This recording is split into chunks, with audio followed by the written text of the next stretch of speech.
O canal favorito do Eiichiro Oda vai responder essa. Será que o galeão do Homem da Cicatriz de Queimadura é o navio dos piratas Rumba? Salve aí de Akari RN. Um salve, cara. E essa teoria é bastante interessante, a gente pensou até na possibilidade de apenas o galeão ter sobrevivido e ele ter vagado nos mares e ter sido encontrado por outras pessoas, mas em relação a quem estaria no galeão, e porque toda vez que alguém chega próximo, é destruído por um redemoinho, e tudo que envolve esse Homem da Cicatriz faz muito sentido e tem todas as ligações possíveis com o incidente de Ohara. Até porque essa ilha pegou fogo pelo governo mundial e nós não sabíamos, mas Sal foi aparentemente o seu único sobrevivente. Mas e se não foi só ele? Até porque, ao que tudo indica, Sal está dentro de Elbaf e provavelmente ele habita lá e não necessariamente navega ao mundo, e o Homem da Cicatriz parece ter conhecimento sobre o século perdido. Não é algo que Sal tinha na época, é claro que ele pode ter aprendido, mas eu apostaria mais em algum habitante de Ohara, como o Professor Clover, por exemplo,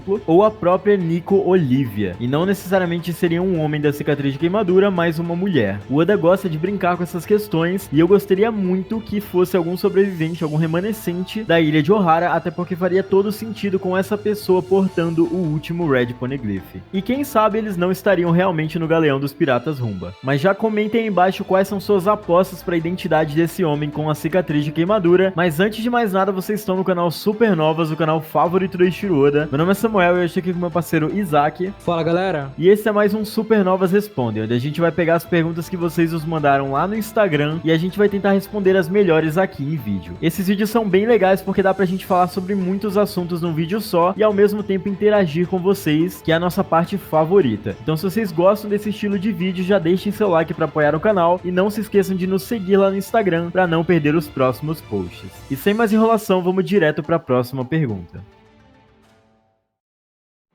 O Ellison falou o seguinte: referente às capas do mangá do capítulo 1081, o Oda colocou novamente uma referência a Tigre no Luffy. Ele poderia usar uma nova variação do Gear 4 para gastar menos estamina, ou fundir o Gear 4 com Despertar, ou uma nova variação do Despertar, o Gear 5, e criar o teórico Tigerman. E na segunda capa dos Mugiwaras, eles estão dormindo enquanto há bolhas flutuantes igual a Sabaldi. Nada mais suspeito que tenha um novo time skip com essas derrotas que vem acontecendo aos Supernovas? Cara, eu adoro essas capas coloridas que o Oda faz. De vez em quando, a cada 4 capítulos o Oda acaba fazendo isso, e geralmente tem muitas referências e tem muitos, principalmente, foreshadowings, e a gente exclusivamente já fez um vídeo sobre isso, que dá pra tirar de várias capas coisas relacionadas a isso. Inclusive nessa capa gerou muita polêmica, muitos comentários, porque o próprio Sanji tem uma caveira na camisa dele, e isso já gerou muito debate na galera nas redes sociais, e o Zoro mais uma vez aqui com o dragão ao lado dele. A gente sabe que o dragão tem muito a ver com o Zoro é muito ligado ao Wano, o Zoro teve uma mini luta com Kaido, e o próprio Oda já falou que se o Zoro tivesse uma Akuma no Mi, seria uma Akuma no Mi para a espada do Zoro, onde a espada do Zoro comeria a Akuma no Mi do Kaido, a Uo no Mi. Então não dá pra ignorar essas capas coloridas de jeito nenhum. Sobre o Luffy, ele ser relacionado ao tigre, tem várias coisas relacionadas a isso em One Piece e não dá pra negar mais isso. A gente já teorizou tanto isso que a gente meio que já desistiu dessa possibilidade, eu não vou negar. Então o Luffy tá muito bem representado nesse animal. Inclusive tem a lenda do tigre e o dragão, que seria o Luffy contra o Kaido. Mas a gente meio que já desistiu dessa possibilidade porque faria muito mais sentido no Gear 4, porque o Gear 4 tem o Snake Man, tem o Bald Man, tem o Tank Man, então Tiger Man seria a sequência lógica, e não o Gear 5, que é uma coisa mais livre do Luffy, uma coisa muito criativa, uma coisa muito espontânea. Eu não acho que o Luffy se prenderia a uma forma tigre no seu Gear 5, até porque é uma forma muito liberta, ele pode fazer qualquer coisa, mas pode sim ter uma referência a um ataque relacionado a tigre. E já sobre as bolhas que você mencionou, que tem muito aqui nessa capa, eu não vejo como um time skip, até porque nesse momento da obra eu não acho que seja necessário. O Luffy já é um Yonkou, ele já tá num nível muito acima, e a gente sabe muito bem disso. O Sanji e o Zoro estão absurdos, dá pra ver muito bem recentemente no anime, eles estão evoluindo muito, e a derrota aqui nesse momento tá sendo muito mais relacionada aos amigos do Luffy, entre aspas, né, o Kid e o LOL, do que o Luffy em si. A gente não sabe muito bem o que vai acontecer aqui, mas é muito difícil que o Luffy perca nesse momento da obra, até porque a gente viu muito isso acontecer já, e a gente tá na fase de evolução, não de regredir. Então é mais ou menos isso que a gente pensa. E sobre Egghead, o Lázaro falou o seguinte: acham que tem a possibilidade do Vegapunk morrer? Salve, manos! Cara, eu acho que existe sim essa possibilidade, até porque ele já tá bem velhinho e aparentemente ele já fez tudo que tinha que fazer na obra. Não acho que o Vegapunk agora tem uma informação que a gente ainda não saiba ou que tenha que passar pra gente. A informação sobre as Akumas no Mi que ele já tinha, ele já passou. Todo o conhecimento que ele tinha sobre o século perdido, aparentemente ele já passou pros Mugiwaras também. E eu não vejo mais tanta utilidade pro personagem, a não ser transportá-lo de Egghead pra Elbaf. Só que com a quantidade de gente que tá chegando na ilha de Egghead, com certeza esse é o Battle Royale que o Oda falou no ano passado que ia acontecer nesse ano. Tem Barba Negra, Kizaru, um Gorosei, os próprios Vegapunk e a CP0, todo mundo na mesma ilha. Com certeza alguém vai sair morto disso, embora a gente conheça o Oda e saiba que ele dificilmente mata personagem, mas eu acho que dessa vez não vai ter muita escapatória. E como a gente ainda não criou memória afetiva com o Vegapunk, não faria muita falta que ele morresse agora, mas de uma forma que, por exemplo, nos mostrasse qual o real poder do Gorosei Saturne. Ele também está vindo pra ilha com o objetivo de matar o Vegapunk, e ele usando seu poder ou sua força para matar o cientista daria um impacto necessário pra gente entender qual o nível real de poder dos Gorosei e qual o real perigo que eles representam na obra. Então sim, existe a possibilidade do Vegapunk morrer, mas talvez pela personalidade muito bondosa do Oda, ele não mate algum personagem. E a gente realmente veja o Vegapunk no bando até a ilha de Elbaf. E a próxima pergunta é do Douglas. Fala, Supernovas. Pelo que o Oda falou do capítulo 1081, vai ser pra apertar o cinto. Vocês acham que possa ser a aparição da Cross Guild, especialmente Mihawk? Ou terá algum foco na preparação de Dragon para resgatar Kuma ou reaver o Sabo? Ou eles ainda dariam um close na Terra Sagrada e no seu tesouro?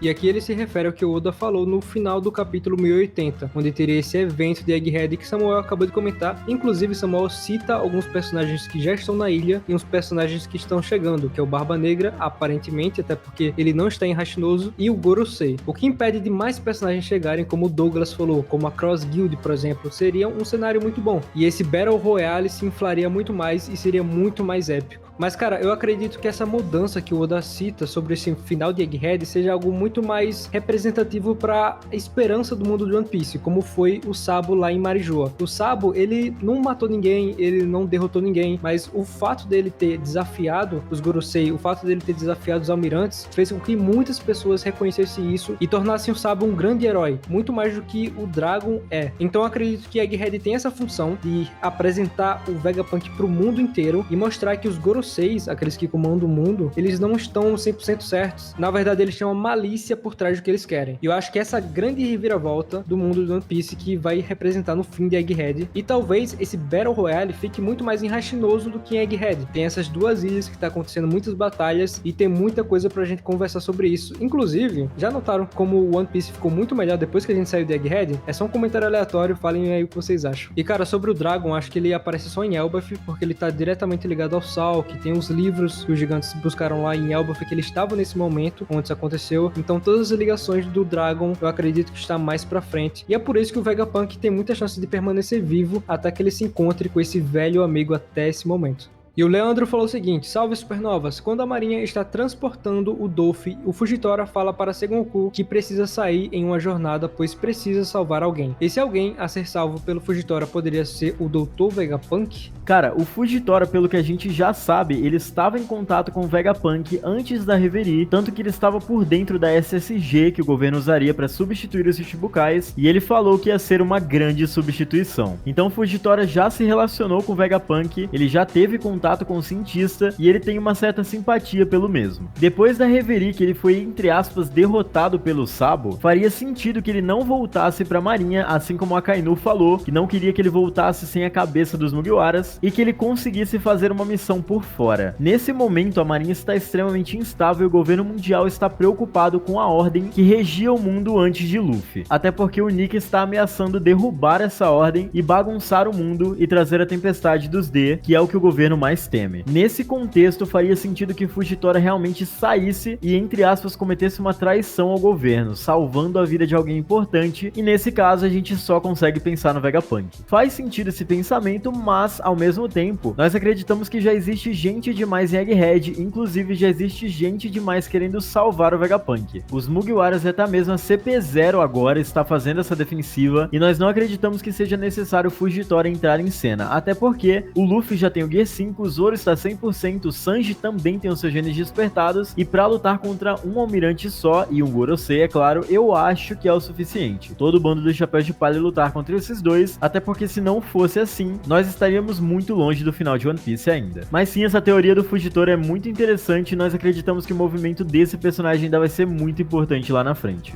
E a próxima pergunta é do Pedro. E aí, Supernovas, beleza? Beleza, mano. É uma teoria, mandei na DM de vocês, vou pôr aqui também, é um pouco grande, mas é muito boa. Como ser um usuário de Akuma no Mi sem comer fruta? Pessoal, andei pensando aqui, não me recordo se vi algo assim tempos atrás ou não, mas fui desenrolando no que vou trazer aqui, sobre como é possível se tornar um usuário de uma fruta. O modo principal, como conhecemos, é comendo essa fruta. Agora vamos pensar na Big Mom. Lembram como ela se tornou usuária da Soro Soro no Mi? Não é dito de forma explícita que ela comeu a Madre Carmel, mas repentinamente todos sumiram. Partindo desse ponto, a Big Mom comeu a Madre Carmel e com isso adquiriu os poderes da Soro Soro no Mi. Cara, assim, tecnicamente você tem razão, porque a Big Mom não comeu uma Akuma no Mi, ela comeu uma usuária da Akuma no Mi, e apesar de não ficar claro na cena que ela realmente comeu, não tem nenhum sangue espalhado pelo chão e nada do tipo, obviamente não tem, justamente pela classificação do mangá. Tem crianças lendo, vai mundialmente ser lançado, então é muito por isso, mas é sim uma cena muito pesada, talvez a cena mais pesada da obra. E sobre isso, cara, eu tenho outra teoria. Já existe usuários de Akuma no Mi sem ter comido a Akuma no Mi, e esse personagem é o Sanji, justamente pelo fator linhagem. Na verdade, muito do fator linhagem está sendo apresentado na obra agora, e muitos desses personagens têm poderes sem ter Akuma no Mi. Outro exemplo mesmo é o próprio King, mas isso é muito relacionado à raça dele, o que pode já justificar que existiam outras raças no mundo One Piece, e o fator de linhagem talvez pode ter sido usado para fazer Akumas no Mi. Então uma coisa pode muito bem levar a outra. O Sanji tem super resistência, o Sanji é rápido, o Sanji tem fator de cura, isso pode muito bem ter sido replicado. Alguém pegou um Akuma no Mi, pode ter sido Judge, e colocado em seus filhos, na experiência que ele tanto fez durante anos. E agora nós temos esses soldados, como o Sanji e a galera da Gema 66, seus irmãos, e outros personagens. Então sim,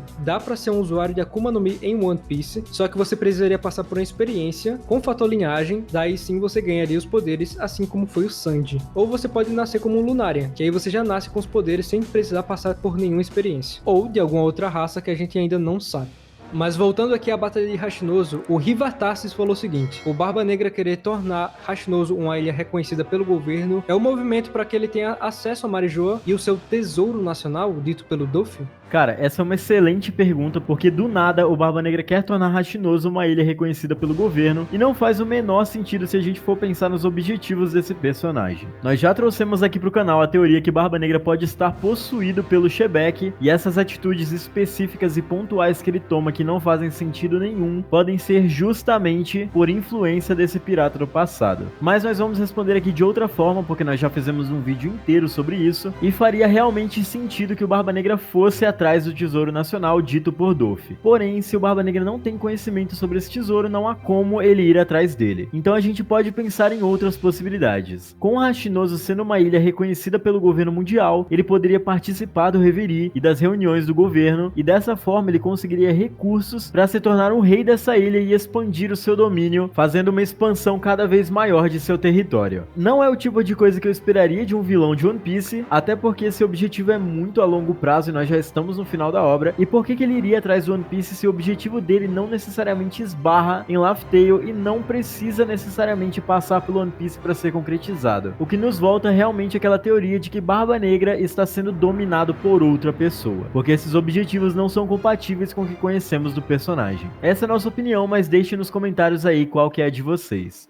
E o Divertici, desculpa se eu pronunciei errado o seu nome, ele falou o seguinte: e aí jovens, tudo certo? Ideia meio maluca, mas acho que dá pra tirar alguma coisa disso. Estava aqui pensando sobre os reis dos mares. Será que eles não poderiam ser mechas como aqueles que o Vegapunk criou para ficar em torno de Egghead? Mas do século perdido, onde a tecnologia era muito mais avançada, com a capacidade de obter um genotipo específico de DNA da Princesa Sereia, talvez feito pelo Joy Boy. O Vegapunk teve um pouco de acesso à tecnologia do Reino Antigo, tentou recriar, mas nem mesmo ele chegou ao nível que existia antes. Eu sei que alguns reis dos mares já foram mortos e são carne e osso, mas aqueles que se comunicam no final do arco dos tritões são exageradamente maiores que os que aparecem antes, e são até mais inteligentes que os demais. O que acham? Um abraço pra vocês. Ô Samuel, antes de você responder essa pergunta, cara, eu nunca pensei nisso e faz muito sentido.